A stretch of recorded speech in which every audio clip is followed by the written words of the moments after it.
राधे राधे दोस्तों, आज मैं आप सभी को जनवरी 2025 में पौष पूर्णिमा कब है इसके बारे में बताऊंगी। तो आप सभी को मेरी तरफ से राधे राधे। आप सभी को आज मैं बताऊंगी महत्व दान स्नान का शुभ मुहूर्त। नए साल 2025 के पहले महीने जनवरी में पौष पूर्णिमा पड़ेगी। जनवरी में पौष पूर्णिमा कब है? महत्व स्नान। जनवरी महीने में हिंदू धर्म में पूर्णिमा व्रत का विशेष महत्व है। हर माह के शुक्ल पक्ष में पूर्णिमा तिथि आती है। पूर्णिमा तिथि के दिन स्नान दान अत्यंत लाभकारी माना गया है। पूर्णिमा व्रत भगवान विष्णु, माता लक्ष्मी व चंद्रदेव को समर्पित किया गया है।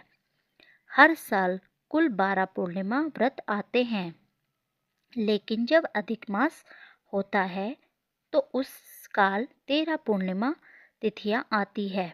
नए साल 2025 के पहले महीने जनवरी में पूर्णिमा व्रत कब रखा जाएगा? स्नान दान का शुभ मुहूर्त। नए साल की पहली पूर्णिमा 2025 13 जनवरी 2025 को सुबह 5:03 से प्रारंभ होगा और 14 जनवरी 2025 को सुबह 3:56 पर समाप्त होगा।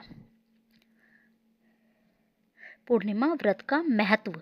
पौष पूर्णिमा से ही प्रयागराज में महाकुंभ की शुरुआत होगी। इस दिन महाकुंभ का पहला शाही स्नान होगा। मान्यता है कि इस दिन सत्यनारायण कथा का पाठ करने व लक्ष्मी माँ व चंद्रदेव की पूजा करने से शुभ फलों की प्राप्ति होती है। पौष पूर्णिमा स्नान दान मुहूर्त। पौष पूर्णिमा का अब मैं आप सभी को मुहूर्त बताऊंगी। सर्वोत्तम 7:14 पर और 8:33 तक रहेगा। शुभ उच्चतम 9:52 से 11:10 तक रहेगा। पौष पूर्णिमा के दिन किन चीज़ों का दान करना चाहिए? पौष पूर्णिमा के दिन कपड़े, तिल, गुड़, चावल, अन्न आदि का दान करना चाहिए।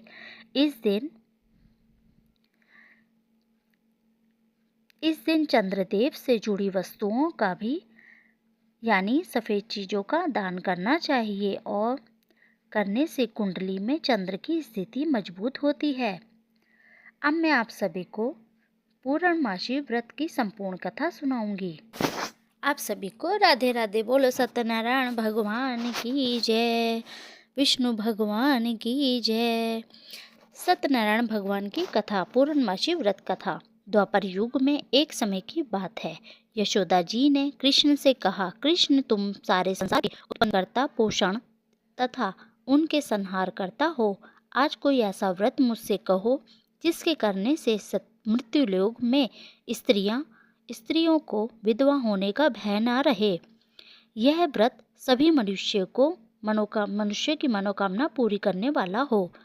कृष्ण कहने लगे, माता तुमने अति सुंदर प्रश्न किया है। माँ तुमसे ऐसी ही व्रत को सविस्तार कहता हूँ। सौभाग्य की प्राप्ति के लिए स्त्रियों को द्वात्रिशत अर्थात 32 पूर्णिमाओं का व्रत करना चाहिए। इस व्रत को करने से स्त्रियों को सौभाग्यवती संपत्ति मिलती है। यह व्रत अचल सौभाग्य को देने वाला और भगवान शंकर के प्रति मनुष्य की भक्ति को बढ़ाने वाला है। यशोदा जी कहने लगी, कृष्ण सर्वप्रथम इस व्रत को मृत्युलोक में किसने किया था? इस विषय में विस्तार पूर्वक मुझसे कहो। तब भगवान जी कहते हैं, कृष्ण भगवान कहते हैं, इस भूमंडल पर यह अत्यंत प्रसिद्ध राजा चंद्रहास से पालिक अनेक प्रकार के रत्नों से परिपूर्ण कातिला नाम की एक नगरी थी। वहाँ धनेश्वर नाम का एक ब्राह्मण और उसकी स्त्री अति सुशील रूपवती थी। दोनों ही उस नगरी में बड़े ही प्रेम से रहा करते थे। घर में धन धान्य आदि किसी बात की कमी नहीं थी। उनको एक बड़ा दुख था, उनके कोई संतान नहीं थी, जिस वजह से वह बहुत दुखी रहते थे। एक दिन बड़ा तपस्वी योगी उस नगरी में आया। वह योगी बाकी सभी घरों से भिक्षा मांगकर भोजन किया करता था, लेकिन उस ब्राह्मण के घर से भिक्षा नहीं मांगा करता था। एक दिन योगी गंगा किनारे भिक्षा मांगकर प्रेम पूर्वक खा रहा था कि धनेश्वर ने योगी को यह सब करते देख लिया। सब कार्य किसी प्रकार से देख लिया। अभी अपनी भिक्षा अनादर से दुखी होकर धनेश्वर योगी से बोले, और सभी घरों से भिक्षा लेते हैं, परंतु मेरे घर से भिक्षा कभी नहीं लेते, इसका कारण क्या है? योगी जी कहने लगे, आपके धर्म में इसी बात की आज्ञा नहीं देता, क्योंकि आप गृहस्थी जीवन में एक दुख सुख से वंचित हैं। आपके घर संतान होने पर मैं आपके घर से भिक्षा स्वीकार कर लूँगा। उन्होंने कहा, जिसे संतान नहीं है उसके घर से भिक्षा लेने से मेरे भी पतित होने का भय है। धनेश्वर यह सब बातें सुनकर बड़ा दुखी हुआ और हाथ जोड़कर योगी के पैरों में गिर पड़ा और दुखी हो मन से कहने लगा कि आप मुझे संतान प्राप्ति का उपाय बताएं। आप सर्वज्ञ हैं, मुझ पर अवश्य ही यह कृपा कीजिए। धन की मेरे घर में कोई कमी नहीं, लेकिन मैं संतान न होने के कारण अत्यंत दुखी हूँ। आप मेरे इस दुख का हरण कीजिए। यह सुनकर योगी कहने लगे, तुम चंडी की आराधना करो। घर पहुंचकर उन्होंने सारी अपनी बात अपनी पत्नी को बताई और खुद वन में चला गया। वन में पहुंचकर उसने चंडी की आराधना की और उपवास किया। चंडी ने 16 दिन उसको सपने में दर्शन दिए और कहा, हे धनेश्वर, जा तेरे पुत्र होगा, लेकिन उसकी आयु सिर्फ 16 वर्ष की होगी। 16 वर्ष की आयु में ही उसकी मृत्यु हो जाएगी। अगर तुम दोनों स्त्री और पुरुष 32 पूर्णिमाओं का व्रत करोगे तो यह दीर्घायु हो जाएगी। जितनी तुम्हारी समर्थ हो उतने आचे के दिए जलाकर शिवजी का पूजन करना चाहिए। शिवजी महाराज का पूजन करना चाहिए, लेकिन पूर्णमासी 32 ही होने चाहिए। सुबह होते ही तुम्हें इस स्थान के आसपास एक आम का पेड़ दिखाई देगा। उस पर चढ़कर एक फल तोड़कर अपने घर ले जाना। अपनी स्त्री को इस बारे में बताना। सुबह स्नान होने के बाद वह शंकर जी का आराध्य करने लगे। उस पर फल को खा ले। जब शंकर भगवान की कृपा से उसको गर्भ हो जाएगा। जब ब्राह्मण सुबह उठा तो उसे उस स्थान पर आम का पेड़ दिखाई दिया और वह उससे फल तोड़ने के चढ़ा, लेकिन वह पेड़ पर नहीं चढ़ पाया। यह देखकर उसे बड़ी चिंता हुई। उसने भगवान गणेश की उपासना की और कहा कि दयानिधि अपने भक्तों के विघ्नों का नाश करके उनके मंगल कार्य को करने वाले, दुष्ट का नाश करने वाले, रिद्धि सिद्धि देने वाले, आप मुझे इतना बल दें कि मैं अपनी मनोकामना पूरी कर सकूं। इसके बाद वह पेड़ पर फल तोड़कर अपनी पत्नी के पास पहुंचा। उसकी पत्नी ने अपने पति के कहनुसार इस फल को खा लिया और वह गर्भवती हो गई। देवी की कृपा से उसे बहुत सुंदर पुत्र पैदा हुआ। उसका नाम उन्होंने देवीदास रखा। माता पिता के हर्ष और शौक के साथ वह बाल बढ़ने लगा।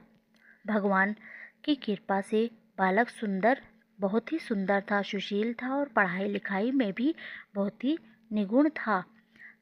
दुर्गा जी की कथानुसार उसकी माता से 32 पूर्णिमा का व्रत रखा।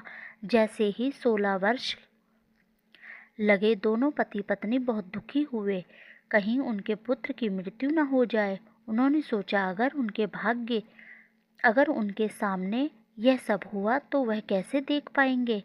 तभी उन्होंने देवीदास के मामा को बुलाया और 1 वर्ष के लिए देवीदास को काशी पढ़ने के लिए भेज दिया। 1 वर्ष के बाद में जब वापस लेकर आ जाना। देवीदास अपने मामा के साथ एक घोड़े पर सवार होकर चल दिया। उसके मामा को यह बात पता नहीं था। दोनों पति पत्नी से 32 पूर्णिमाओं का व्रत किया गया। दूसरी तरफ मामा भांजे दोनों रात गुजारने के लिए रास्ते में एक गांव में रुके। उस दिन उस गांव में ब्राह्मण की कन्या का विवाह होने वाला था।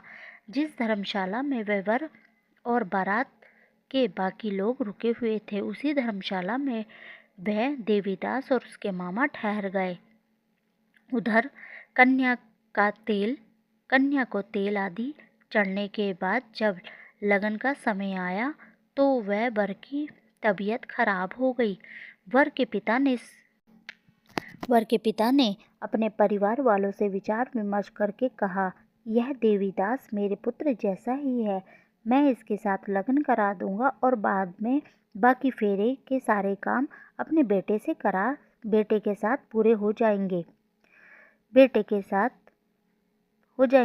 ऐसा कहने के बाद वर के पिता देवीदास को मांगने के लिए उसके मामा के पास गए और उन्होंने उनको सारी बात बताई। मामा ने कहा, कन्यादान में जो कुछ मिलेगा वह हमें दे दिया जाएगा। वर के पिता ने बात स्वीकार कर ली। इसके बाद देवीदास का विवाह कन्या के साथ संपन्न हो गया। इसके बाद वह अपनी पत्नी के साथ भोजन न कर सका और मन में विचार करने लगा कि न जाने यह किसकी पत्नी होगी। यह सोचकर उसकी आंखों में आंसू आ गए। तब वधू ने पूछा कि क्या बात है, आप उदास क्यों हैं? तब उसने सारी बात बता दी।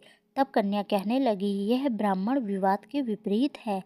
आप ही मेरे पति हैं, मैं आपकी ही पत्नी रहूंगी, किसी अन्य की भी नहीं। ये तब देवीदास ने कहा, ऐसा मत करिए, क्योंकि यह मेरी आयु बहुत कम है, मेरे बात आपका क्या होगा।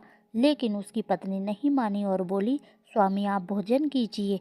दोनों रात में सोने के लिए चले गए। सुबह देवीदास ने पत्नी को 4 नगों से जड़ी एक अंगूठी दी और एक रुमाल दिया और बोले कि हे प्रिया, इसे लो और संकेत समझकर स्थिर चित्त हो जाओ।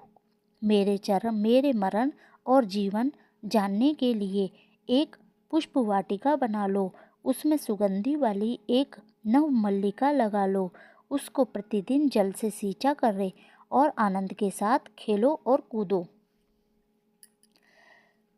जिस समय और जिस दिन मेरा प्रमाण होगा, मैं उस दिन यह फूल सूख जाएगा। जब यह फिर से हरे हो जाए तो जान लेना मैं जीवित हूँ।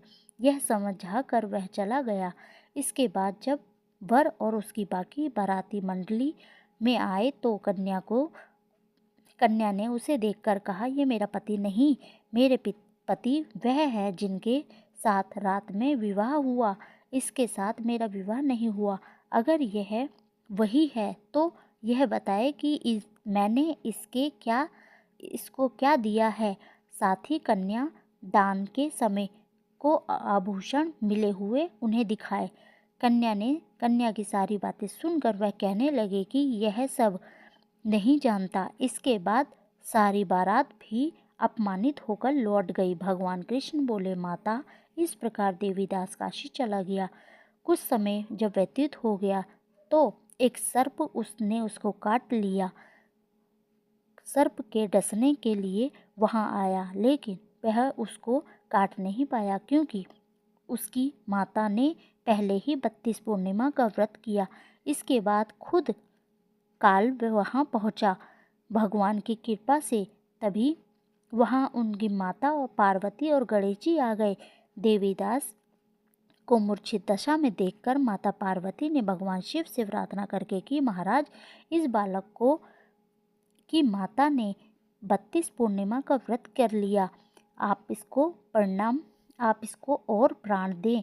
भगवान शिव ने माता पार्वती के कहने पर उसे प्राण दे दान दिया। उधर उसकी पत्नी उसके काल की प्रतीक्षा कर रही थी। उसकी पत्नी ने जाकर देखा कि पुष्प और पत्र दोनों ही नहीं हैं, दोनों ही वहाँ पर नहीं हैं।